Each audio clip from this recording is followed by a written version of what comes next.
Hello there, my beautiful magical Pisces. I hope you're doing great. My name is Ariel, and welcome to Dragon Tail Tarot. Thank you so much for being here today. This is your September 2021 Tarot and Oracle reading. We're going to bring through messages and insights into your month ahead, and we'll see what's coming out today. So Pisces, as always, thank you for being here. If you have not yet done so, I always invite you to hit that subscribe button, join the Dragon family. Always a great thing to have you as part of our group. Pisces, keep in mind this is mostly going to focus on the card reading today. I am also an astrologer, and I know a lot of people really love to hear the astrological influences as well. I will touch on those throughout the reading, but I also did make a separate video which gets into September 2021's planetary transits and influences. So if you're interested in getting even more in depth into that, go check that separate video that I made around that subject. So these will mostly be about the cards. Pisces, these are general readings, so keep in mind that they will not resonate with all of you out there. Take what makes sense and leave the rest behind. If you're interested in a personal reading with me, would like any information on the card decks that I use, or would like to make a donation to the channel, all those links and information are below in the description box. So let's go ahead and get into this month. Dear angels, divine beings of light, guardians and ancestors, please show me what you have for our beautiful Pisces for the month of September 2021. Let's see whatever messages that they need for their highest good. And let's start out with some main theme cards. What energies are surrounding them?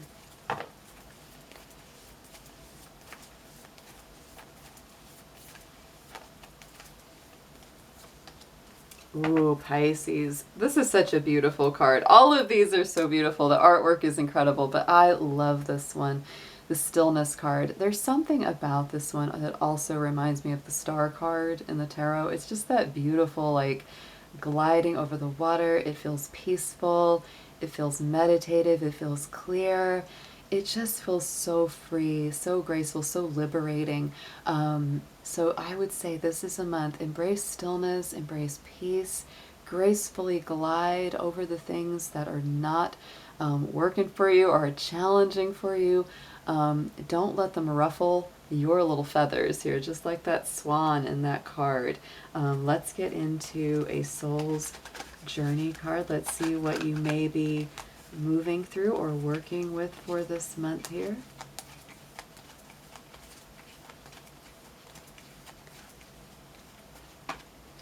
And we have change. So you may be moving through some big changes this month. I understand that nothing can grow or evolve without movement.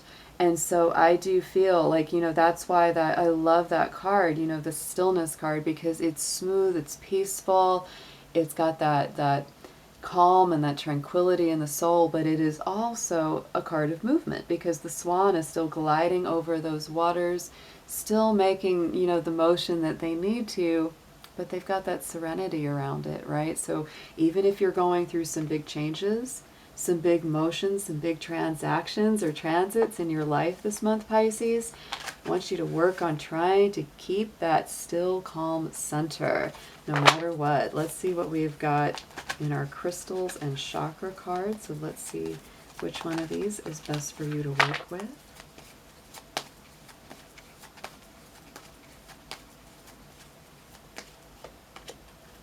Ooh, yeah, look at that. Very beautiful. The lapis lazuli, problems resolved. Third eye and throat chakra. So I feel this is really powerful for you. This is clearing out the mental body. This is clearing out that throat chakra, the communication center. And you may have things that you really do need to express very clearly, but you need to get some mental clarity on it. And I just had to flip this one over. I'm going to give you a second crystal. On the bottom was the clear quartz, meditation, and that crown chakra. So I do feel like all those higher chakras, the crown, the third eye, and the throat are being very impacted for this September. And this is really encouraging you to stay in that calm, meditative sort of place, especially if there's a lot of ups and downs, a lot of change, a lot of shakeups. it's important for you to have a little bit of a spiritual practice that's just for you, so that you can decompress, so that you can reach into your center and get grounded. Let's get into a spiritual guardian or guide. Which one of you would like to come through to help our Pisces the most for this month ahead?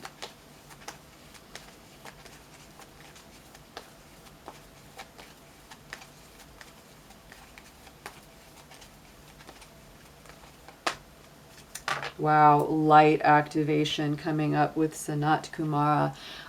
So wow, really lighting the way through the darkness here, Pisces. Shine your light. Your internal guidance is coming through loud and clear.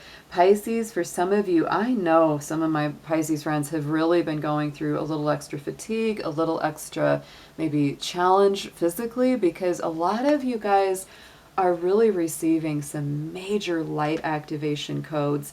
And you may feel that. That's why it's really important throughout the ups and downs of our day-to-day life. It's important for you to have that sacred space, to cultivate that stillness within, because there is a lot, I feel like, that's coming through for you. Let's get into our tarot. We're going to pull a past, present, future layout to start. See how this month is unfolding for you.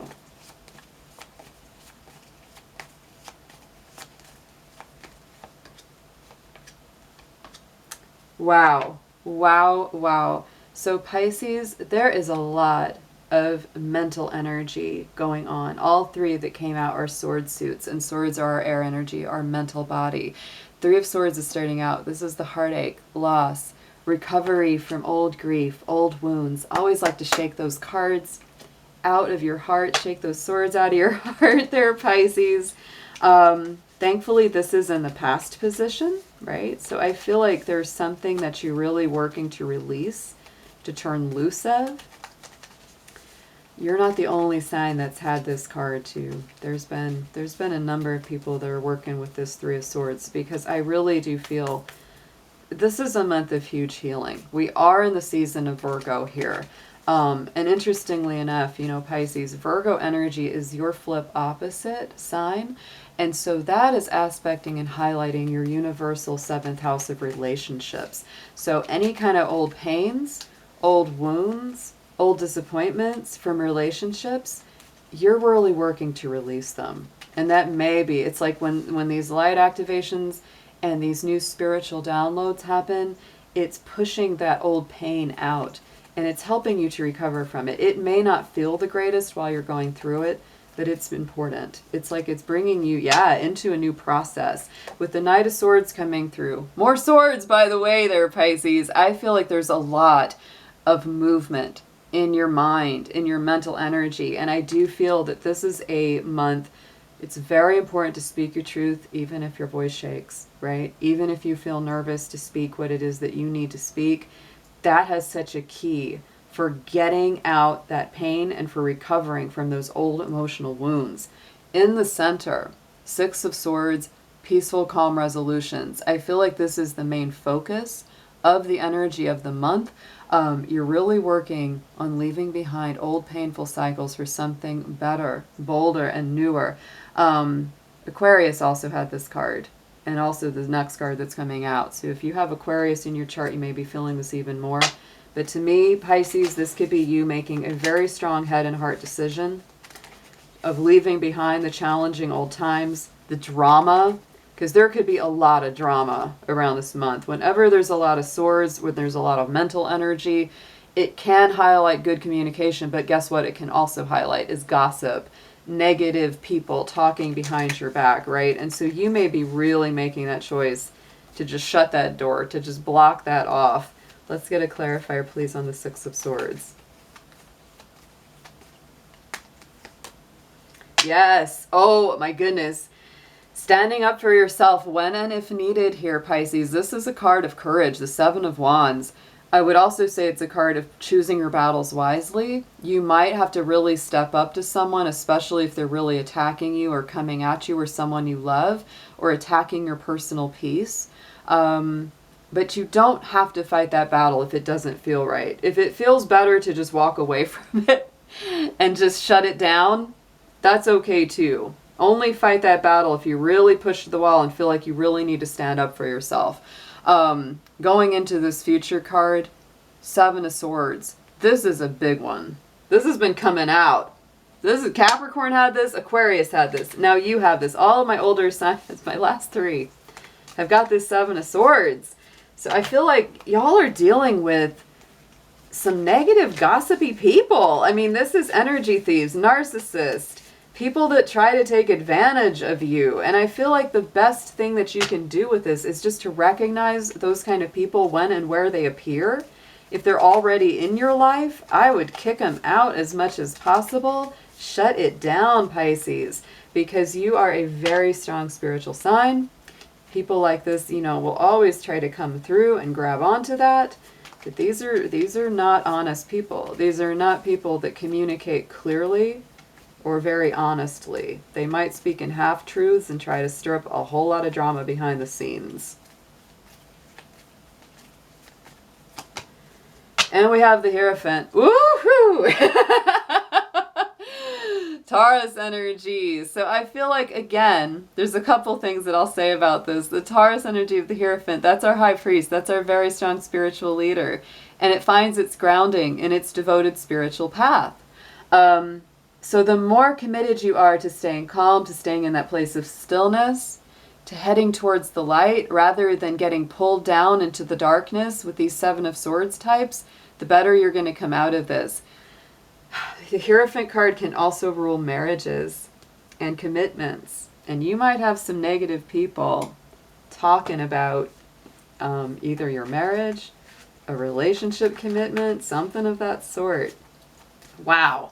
Let's get a suggested approach, Pisces.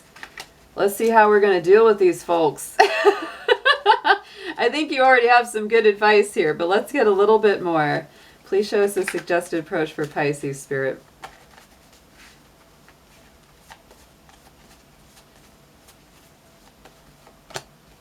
Ace of Wands. Live your big, bold, fiery, passionate, brand new life. Don't you let anything get on your nerves. Don't you let them mess with you. You know, that Ace of Wands, to me, like I said, you know, it's like the Seven of Swords. These kind of people are like freaking mosquitoes. They're attracted to your light. So what should you do when they do that? Turn the bug light way up so they get zapped.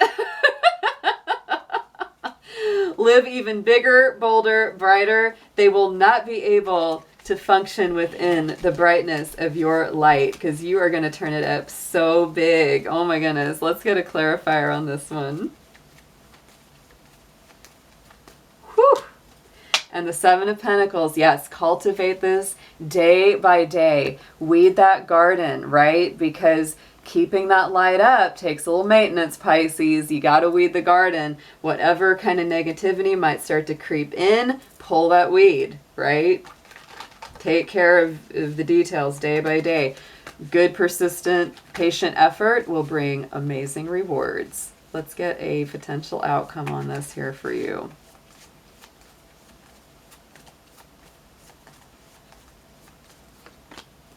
Eight of Cups. Yeah, you're definitely leaving something behind this month. Anything that is not emotionally or spiritually fulfilling. I feel like you're leaving behind a sense of depression or melancholy around something with that card.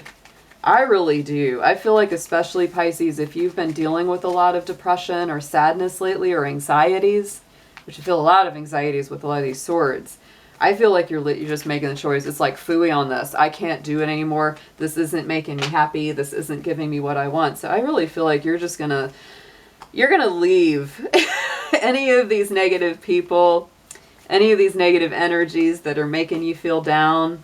I feel like you're just gonna tune them out. Yes, and step into that King of Pentacles energy.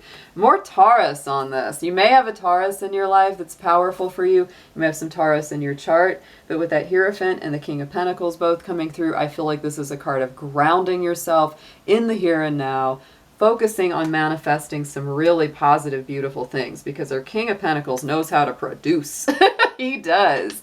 And knows how to enjoy it too, right? It's not just about getting work done. It's about enjoying the results of your work. On the bottom, we have the Lovers card, the Angels of Commitment.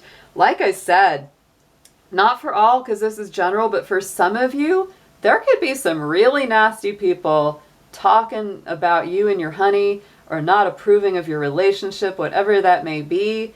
But I don't think they're going to be able to break your commitment, because you got that Hierophant, you got the Lovers. You're going to be making some kind of deeper commitment to someone, and that may be riling them up a little bit, right? And the High Priest is coming in along with our High Priest, a very spiritual union, if that's what it speaks to for you, Pisces. This is a soulmate. This is someone that you're both on a spiritual path together. And if other people can't understand it or approve of it, that's their problem. Let's get an affirmation for you from the Fairy Oracle.